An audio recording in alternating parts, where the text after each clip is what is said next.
Baik, terima kasih Bu. Hmm. Akhirnya kelar juga nih mata kuliah psikologi disabilitas. Nah, kalian tahu nggak sih? Ternyata di mata kuliah ini aku dapat banyak banget insight nih. Ternyata kalau seorang sedang mengalami kesusahan, belum tentu deh itu penyebabnya terjadi di dirinya. Tapi bisa jadi lingkungannya yang belum siap nih buat menerima perbedaan mereka. Nah, di psikologi disabilitas aku juga belajar nih terkait bahwa jenis kebutuhan itu tidak semuanya kasat mata. Oleh karena itu, di sini aku bakal rangkum ini 9 ragam disabilitas buat teman-teman supaya lebih tahu terkait dengan teman-teman disabilitas itu macamnya seperti apa sih. Jadi, kalau penasaran, langsung aja nih dengerin video materi dari aku terkait dengan rangkumannya. Baik, Assalamualaikum warahmatullahi wabarakatuh. Perkenalkan nama saya Krisdayanto Prayoga dari kelas C5 dengan NIM 23512030111044. Nah, di hari ini saya akan mempresentasikan terkait dengan hasil ilmu yang saya dapatkan dari mata kuliah psikologi disabilitas. Di sini saya akan menjelaskan 9 ragam disabilitas yang akan saya breakdown satu persatu dan akan saya jelaskan dari definisi karakteristik apa yang kita harus lakukan kepada mereka semua. Melalui video ini saya ingin merangkum 9 ragam disabilitas yang saya pelajari dalam mata kuliah psikologi disabilitas sebagai bentuk pemahaman awal untuk membangun sikap yang lebih inklusif dan empatik di antara masyarakat kita. Oke, yang pertama yang akan saya jelaskan yaitu adalah tunanetra. Nah, di tunanetra ini akan saya berikan definisinya, karakteristik utama dan faktor penyebab yang mendasarinya. Tunanetra merupakan sebuah kondisi keterbatasan penglihatan yang dapat diperbaiki secara optimal meskipun menggunakan alat bantu seperti kacamata. Kondisi ini mencakup low vision hingga kebutaan total. Nah, adapun karakteristik dari tunanetra itu sendiri yaitu meliputi kesulitan dalam orientasi ruang, mobilitas, membaca teks visual, serta keterbatasan dalam mengakses informasi berbasis visual. Dampaknya tidak hanya pada aspek akademik, tetapi juga kemandirian dalam interaksi sosial. Faktor penyebabnya biasanya terjadi karena bawaan sejak lahir, penyakit tertentu, kecelakaan, infeksi, maupun faktor usia. Dengan pelatihan orientasi mobilitas, penggunaan braille, dan teknologi asistif, individu tunanetra dapat hidup mandiri dan produktif walaupun di tengah-tengah keterbatasan yang mereka miliki. Oleh karena itu, penting untuk kita menyadari hal-hal tersebut untuk dapat menciptakan ruang bagi teman-teman tunanetra supaya memiliki potensi yang sama dan kesempatan yang sama dengan kita semua. Yang kedua adalah ADHD atau yang kita sebut dengan Attention Deficit Hyperactivity Disorder. Adalah gangguan perkembangan neurologis yang ditandai dengan kesulitan untuk memusatkan perhatian, perilaku hiperaktif, dan impulsivitas yang biasanya terjadi pada mereka. Nah, karakteristiknya antara lain mudah terdistraksi, sulit untuk menyelesaikan tugas, sering lupa, gelisah, dan kesulitan mengendalikan perilaku mereka sendiri. Nah, ADHD ini terbagi menjadi tipe inattentif, hiperaktif impulsif, dan kombinasi. Nah, untuk ketiga hal tersebut, terdapat faktor-faktor yang mendasari biasanya, yaitu berkaitan dengan fungsi eksekutif otak, terutama pada area pengendalian diri dan perhatian. ADHD bukan terjadi akibat pola asuh yang salah, melainkan kondisi neurodevelopmental yang perlu untuk mendapatkan dukungan dari lingkungan, strategi belajar yang terstruktur, dan pendampingan emosionalitas yang cukup intensif.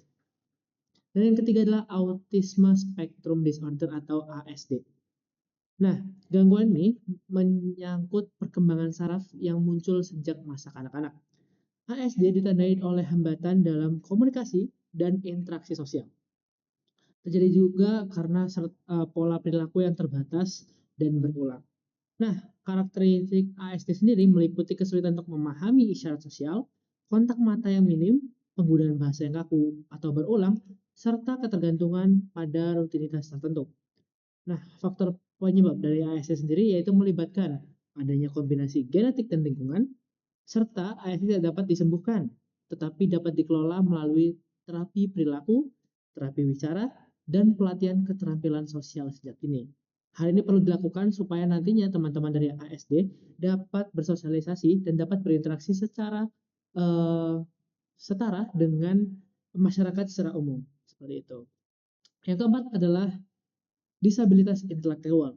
Nah, disabilitas intelektual merupakan sebuah gangguan perkembangan yang ditandai oleh keterbatasan fungsi intelektual dan kemampuan adaptif, baik dalam aspek konseptual, sosial, maupun praktis.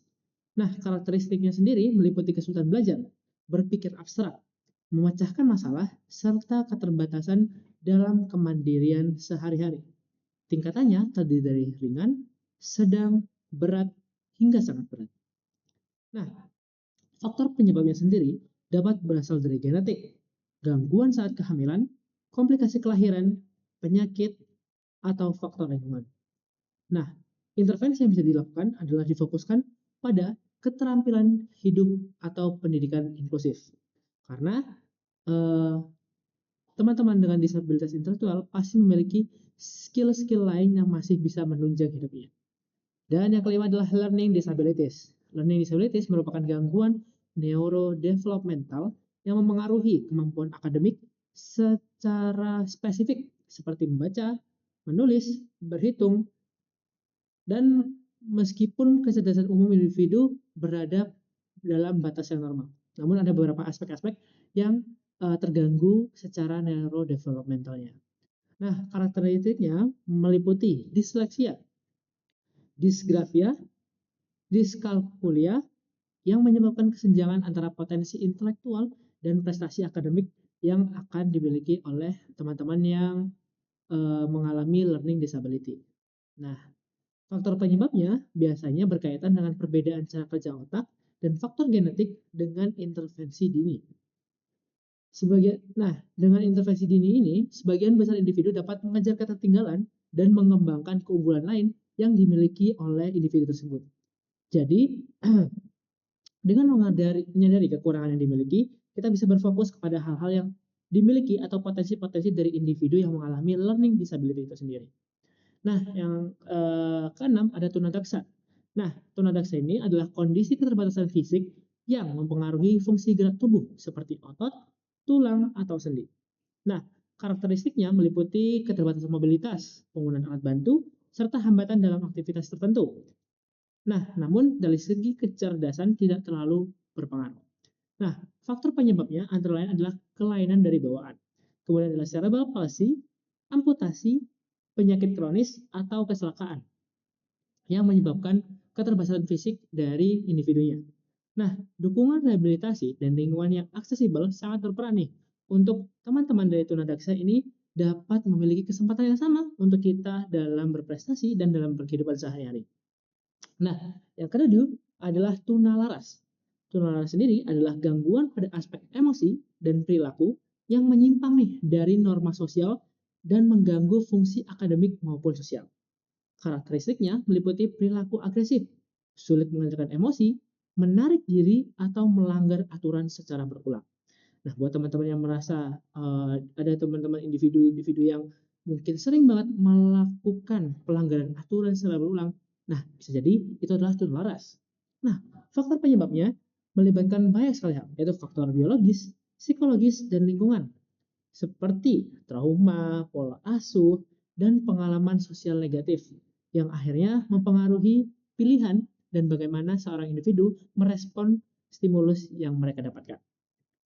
Nah, pendekatan psikologis dan lingkungan suportif sangatlah penting untuk teman-teman dengan tunalaras ini bisa menjadi lebih baik ke depannya.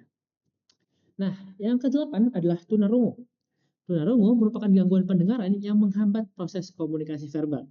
Nah, karakteristiknya meliputi kesulitan dalam memahami bahasa lisan, keterlambatan bicara, dan penggunaan bahasa isyarat. Nah, faktor penyebabnya meliputi kelainan bawaan dari lahir, infeksi, cedera, atau paparan suara keras yang terlalu intens. Nah, bagaimana caranya? Untuk mengatasinya adalah intervensi dini. Dengan akses komunikasi yang tepat, sangat menentukan perkembangan individu. Dapat menggunakan alat bantu, ataupun mengurangi faktor-faktor yang dapat menyebabkan terjadinya tunarungu sendiri. Nah, yang kesembilan adalah tunawicara. Tunawicara adalah hambatan dalam kemampuan berbicara secara efektif baik dari segi artikulasi, suara, maupun kelancaran bicara. Karakteristiknya meliputi gagap, artikulasi yang tidak jelas, atau kesulitan menemukan kata-kata yang tepat. Faktor penyebabnya dapat bersifat neurologis, sensorik, maupun psikologis nih. Terapi wicara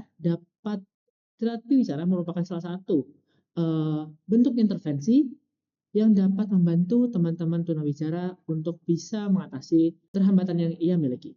Dan itu tak lepas dari dukungan lingkungan yang perlu untuk sangat suportif dan membantu. Nah, dari kesembilan tersebut, kita dapat memahami bahwa manusia di dunia ini memiliki beragam macam jenisnya, beragam macam situasi, dan kita sebagai manusia harus memiliki salah satu bentuk empati terkait dengan perbedaan yang kita alami, perbedaan yang kita miliki. Karena dengan adanya bentuk empati, kita bisa memberikan kesempatan yang sama, kita bisa saling bertukar cerita, dan kita bisa membangun keterhubungan yang lebih baik ke depannya.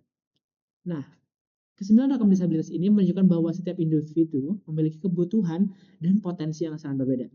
Disabilitas bukan semata keterbatasan individu, melainkan hasil interaksi antara kondisi personal dan lingkungan yang mungkin belum sepenuhnya inklusif untuk menerima perbedaan tersebut. Oleh karena itu, kita harus mengupayakan membuat sebuah lingkungan yang inklusif dengan melalui satu, pendidikan inklusif dan ramah disabilitas. Kedua, aksesibilitas fisik dan informasi. Yang ketiga, penggunaan teknologi asistif. Dan yang keempat adalah sikap empatik dan bebas stigma. Yang terakhir adalah dukungan keluarga, sekolah, masyarakat, dan orang-orang terdekat mereka. Dengan memahami disabilitas secara menyeluruh, kita tidak hanya membantu individu dengan kebutuhan khusus, tapi juga membangun masyarakat yang lebih adil dan manusiawi untuk kita semua. Mari kita ciptakan lingkungan yang inklusif untuk memberikan kesempatan pada mereka maupun kita supaya bisa mencapai hasil yang lebih maksimal untuk kedepannya. Mungkin sekian dari review materi psikologi disabilitas yang telah saya dapatkan selama 1 semester ini. Harapannya ilmu ini terus bisa diturunkan kepada teman-teman di luar sana untuk kita bisa saling mengerti antara satu sama lain. Mungkin saya cukupkan. Sekian. Wassalamualaikum warahmatullahi wabarakatuh. Nah, gimana? Udah paham belum dengan 9 macam ragam disabilitas? Nah, buat teman-teman, memahami ragam disabilitas itu penting loh, biar kita bisa menciptakan lingkungan yang lebih inklusif dan lebih memberikan kesempatan bagi sesama manusia. Oleh karena itu, jangan lupa buat belajar tentang ragam disabilitas. Bye-bye!